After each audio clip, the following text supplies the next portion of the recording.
श्री शिवाय नमस्तुभ्यं मित्रांनो, शिवशक्ती भक्तिपथ या चॅनलवर आपले सर्वांचे स्वागत आहे. आज आपण स्वामी समर्थ महाराजांची कृपाकथा पाहणार आहोत. श्री स्वामी समर्थ कृपाकथा भाग 1, भक्ताची परीक्षा. श्री स्वामी समर्थ.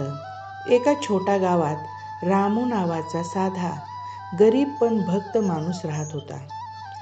तो रोज सकाळी उठून स्वामी समर्थाचे नामस्मरण करायचा. श्री स्वामी समर्थ. एक दिवस त्याच्या घरी अन्न नव्हते, पाणी नव्हते, पण तरीही तो म्हणाला, स्वामी आहेत ते पाहतील. तेवढ्यात एक वृद्ध भिकारी दारात आला. रामूने शेवटचा भाकरीचा तुकडा त्याला दिला. भिकारी हसला आणि म्हणाला, बाळा, आज तू देणं शिकलास, उद्या तुला सर्व मिळेल. रामूने नमस्कार केला. क्षणात तो वृद्ध गायब झाला आणि अंगणात तेजोमय स्वामी समर्थ प्रगट झाले. ते म्हणाले, भक्ताची परीक्षा श्रद्धेची असते, संपत्तीची नाही.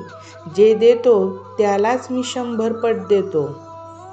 त्या क्षणी रामूच्या घरात अन्न, जल आणि आनंद भरून गेला. श्री स्वामी समर्थ.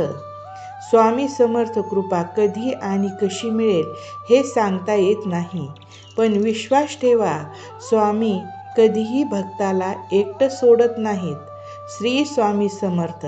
आवडल्यास लाईक करा, शेअर करा, सबस्क्राईब करा. धन्यवाद.